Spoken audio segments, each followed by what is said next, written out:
जय हिंद दोस्तों, स्वागत है आप सभी का आपके अपने यूट्यूब चैनल जीके जीएस के भंडारा पर। प्यारे दोस्तों, आज की इस वीडियो में आपको आरपीएफ एसआई भर्ती परीक्षा 2024 के लिए पीवाईक्यू प्रश्नों की सीरीज में आज का हमारा ये सेट नंबर 19 है और आज का जो हमारा पेपर है वो 13 जनवरी 2019 के द्वितीय पाली का आपको मैं ये पेपर है कराने वाला हूँ। तो इस वीडियो को आपको शुरू से लेकर के एंड तक है फुल वॉच करते रहना। अगर आपको ये वीडियो पसंद आए तो वीडियो को लाइक कीजिएगा और इसे अपने दोस्तों के पास ज्यादा से ज्यादा शेयर कीजिएगा, जिससे वो भी लोग हमारे साथ जुड़ जाएं और उन लोगों को भी अपनी तैयारी का पता लग पाए। तो चलिए फिर शुरू करते हैं।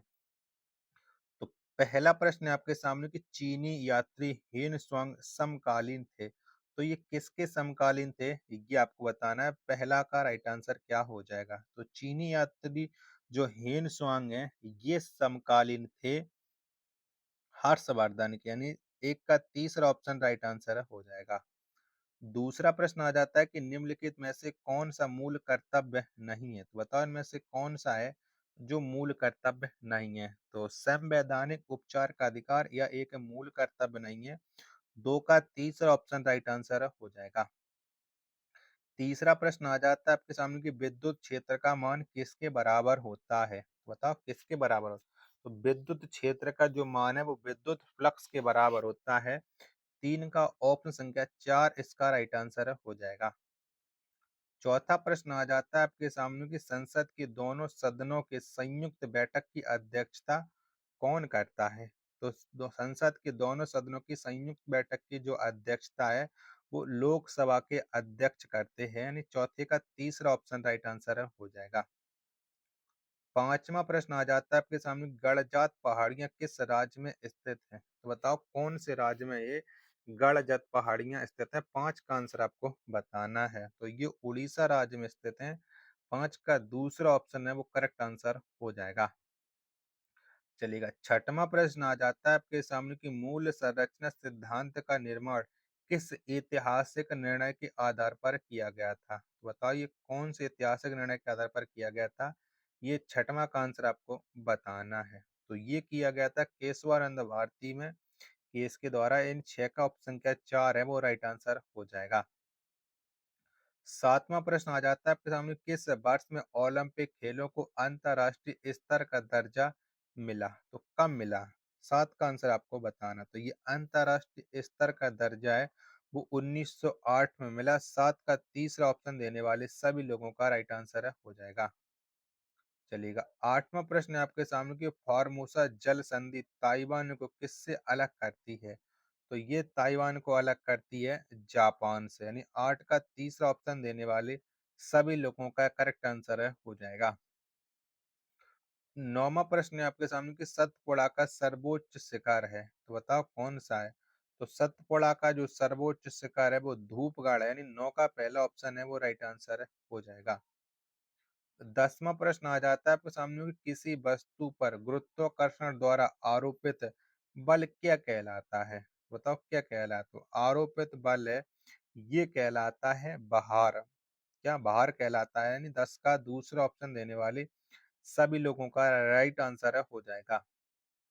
11वां प्रश्न है कि दिए गए विकल्पों में रनिंग एंड चेजिंग किस खेल की एक अनूठी विशेषता है, तो बताओ ये कौन से खेल की विशेषता है। तो ये खो खो की विशेषता है। 11 का तीसरा ऑप्शन है वो राइट आंसर हो जाएगा। 12वां प्रश्न आ जाता है कि मंत्री परिषद की अधिकतम सीमा कौन से संवैधानिक संशोधन अधिनियम के तहत तय की गई, तो बताइए कौन से संशोधन तय तय की गई थी। 12 का आंसर आपको बताना है। तो ये तय की गई थी 91वें संवैधानिक संशोधन के तहत है। पहला ऑप्शन है वो राइट आंसर हो जाएगा। 13वां प्रश्न आ जाता है आपके सामने कानून द्वारा स्थापित प्रक्रिया की अवधारणा को किस संविधान से लिया गया है, तो ये कौन से संविधान से लिया गया। 13 का आंसर आपको बताना है। तो इसे लिया गया है जापान के संविधान से। 13 का तीसरा ऑप्शन राइट आंसर हो जाएगा। 14वां प्रश्न है आपके सामने कि शब्द प्राइम्स इंटर पारिस निम्नलिखित में से किसे दर्शाता है, बताओ ये किसे दर्शाता है। 14 का आंसर आपको देना है। तो ये दर्शाता है प्रधानमंत्री को तीसरा ऑप्शन राइट आंसर हो जाएगा। 15वां प्रश्न आ जाता है आपके सामने कि संविधान में दी गई राज्य व्यवस्था की संघीय संरचना से संबंधित प्रावधान को किसके द्वारा संशोधित किया जा सकता है? तो ये किसके द्वारा संशोधित किया जाता है? 15 का आंसर आपको बताना है। एक ऑप्शन देख लिया आपने, बाकी के 3 ऑप्शन ये आपके शो रहा है। तो इसे राज्यसभा के आधे सदस्यों की सहमति के साथ संसद में विशेष बहुमत, यानी तीसरा ऑप्शन राइट आंसर हो जाएगा प्रश्न संख्या 15 का। चलिएगा, 16वां प्रश्न है आपके सामने कि तुलनात्मक लागत का सिद्धांत दिया गया था। तो बताइए किसने दिया था? तो ये दिया था डेविड रिकार्डो ने, यानी 16 का पहला ऑप्शन राइट आंसर हो जाएगा। चलिएगा, 17वां प्रश्न आ जाता है आपके सामने कि नाभिक में न्यूक्लियो सोम द्वारा एक दोहरी संरचना का निर्माण कहलाता है।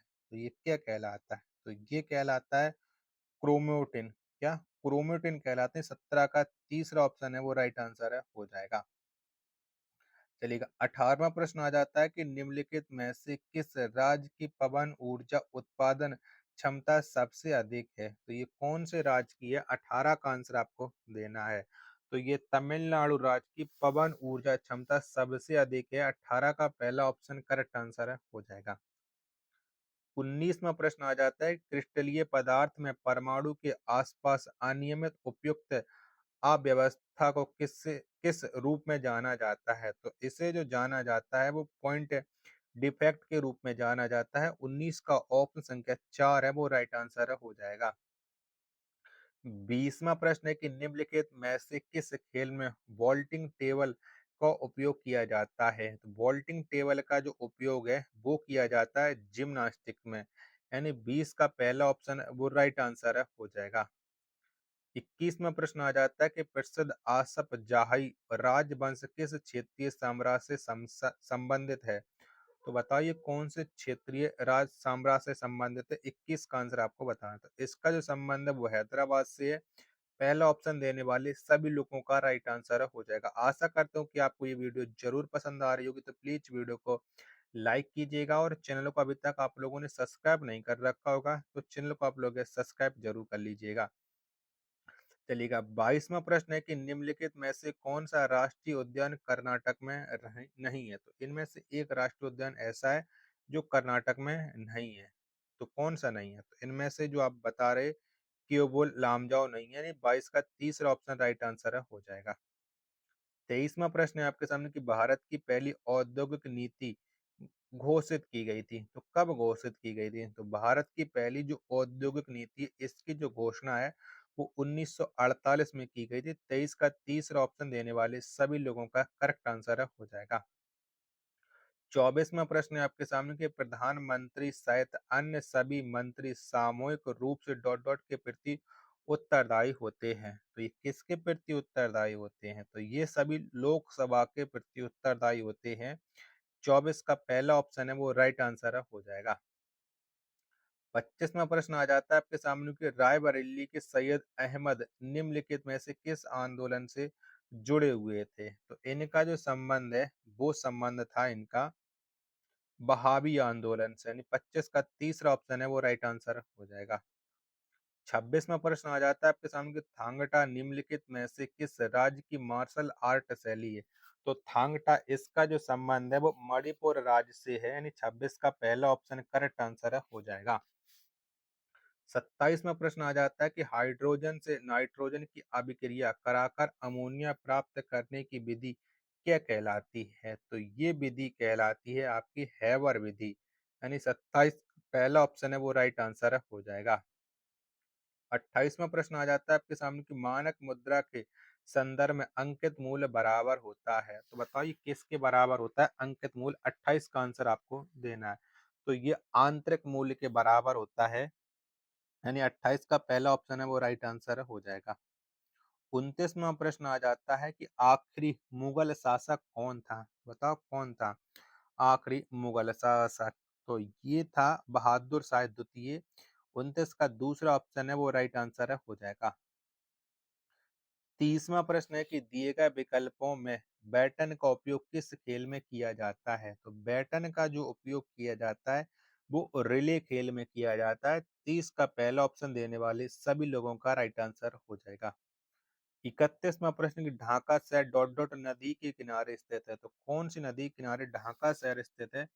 31 का आंसर आपको बताने, 31 का राइट आंसर क्या हो जाएगा? चारों ऑप्शन आपकी स्क्रीन पर शो हो रहा है।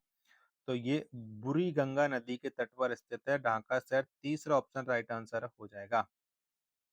32वां प्रश्न है आपके सामने, इनमें से कौन सा प्राथमिक क्षेत्र नहीं है? तो बताओ कौन सा नहीं है? तो इनमें से जो प्राथमिक क्षेत्र है वो मोटर वाहन नहीं है। 32 का दूसरा ऑप्शन राइट आंसर हो जाएगा। 33वां प्रश्न आ जाता है आपके सामने कि सूडान जैसे जलवायु क्षेत्र में किस प्रकार की वनस्पति पाई जाती है? तो सूडान जैसे जो जलवायु क्षेत्र है इनमें पाई जाती है आपकी सवाना घास के मैदान, यानी 33 का दूसरा ऑप्शन राइट आंसर हो जाएगा।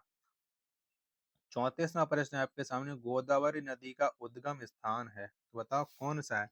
तो गोदावरी नदी का जो उद्गम स्थान है वो त्रिम्बकेर के पठार है, यानी 34 का चौथा ऑप्शन है वो राइट आंसर हो जाएगा।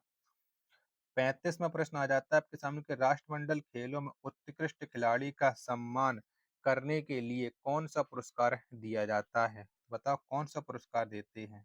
तो इनमें से दिया जाता है डेविड डिस्कन ट्रॉफी, यानी 35 का दूसरा ऑप्शन राइट आंसर हो जाएगा। 36वां प्रश्न आ जाता है आपके सामने कि अंग प्रत्यारोपण रोगियों में इम्यूनो एक्सप्रेसिव एजेंट के रूप में कौन सा जैव सक्रिय अणु प्रयोग किया जाता है? तो किसका प्रयोग किया जाता है? तो ये किया जाता है साइक्लोस्पोरिन एकानी। 36 का चौथा ऑप्शन है वो राइट आंसर हो जाएगा। 37वां प्रश्न आ जाता है आपके सामने कि श्रीरंगपट्टनम की प्रसिद्ध संधि निम्नलिखित में से किस युद्ध के परिणाम स्वरूप हुई? तो बताइए कौन से युद्ध के परिणाम स्वरूप हुई थी? 37 का आंसर आपको बताना है। तो ये हुई थी तीसरा आंग्ल मैसूर युद्ध के परिणाम स्वरूप। 37 का दूसरा ऑप्शन राइट आंसर हो जाएगा। 38वां प्रश्न आ जाता है आपके सामने, खारदुंग ला दर्रा भारत के किस राज्य में स्थित है? तो खारदुंग लू जो दर्रा है ये भारत के जम्मू और कश्मीर राज्य में स्थित है, यानी 38 का दूसरा ऑप्शन राइट आंसर हो जाएगा।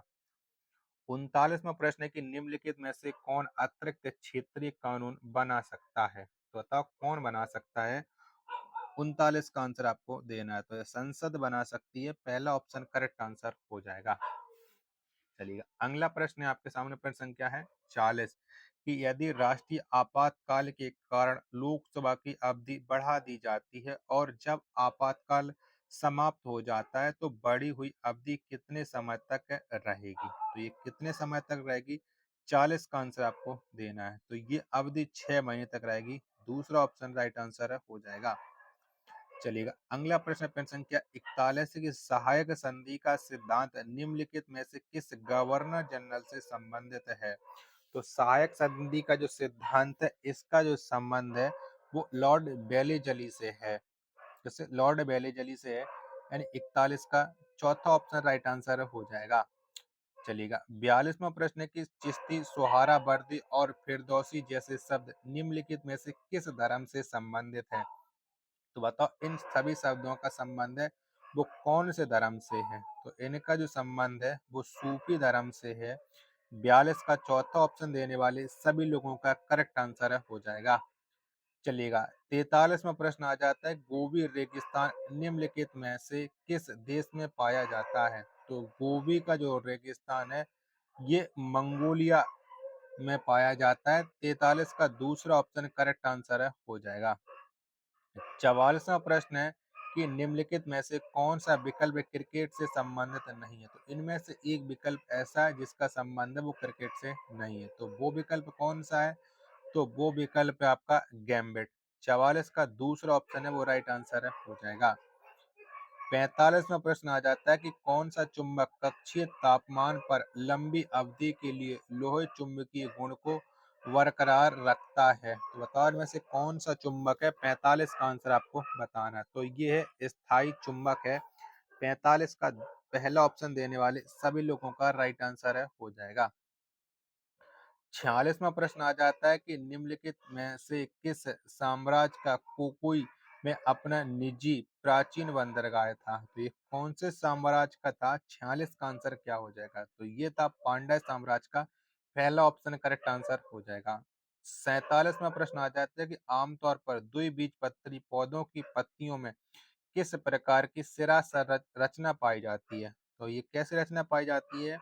47 का आंसर आपको बताना। तो ये जाल वाली सिरा संरचना पाई जाती है। तीसरा ऑप्शन राइट आंसर है हो जाएगा। चलिएगा अगला प्रश्न है प्रश्न संख्या 48 है कि निम्नलिखित में से अविकसित अर्थव्यवस्था की क्या विशेषता है? बताओ क्या विशेषता है? तो इसकी जो विशेषता है वो है कृषि प्रधानता, यानी 48 का पहला ऑप्शन राइट आंसर हो जाएगा। 49वां प्रश्न आ जाता है कि बनारस में केंद्रीय हिंदू कॉलेज की नींव किसने रखी? बताओ किसने रखी थी? तो केंद्रीय हिंदू कॉलेज को जो नींव है वो रखी थी एनी बेसेंट ने। 49 का चौथा ऑप्शन राइट आंसर हो जाएगा। 50वां प्रश्न है आपके सामने कि शरीर की कौन सी ऊर्जा अपनी स्थिति या क्षेत्र के कारण काम करने की क्षमता विकसित करती है? तो ये कौन सी ऊर्जा है? तो ये ऊर्जा स्थितिज ऊर्जा। 50 का तीसरा ऑप्शन है वो राइट आंसर है हो जाएगा। आशा करता हूँ कि आपको ये वीडियो पसंद आई होगी, तो वीडियो को लाइक कमेंट और चैनल को सब्सक्राइब करना ना भूलें। मिलते हैं अपने एक और नेक्स्ट वीडियो के साथ, तब तक के लिए धन्यवाद। जय हिंद, वंदे मातरम।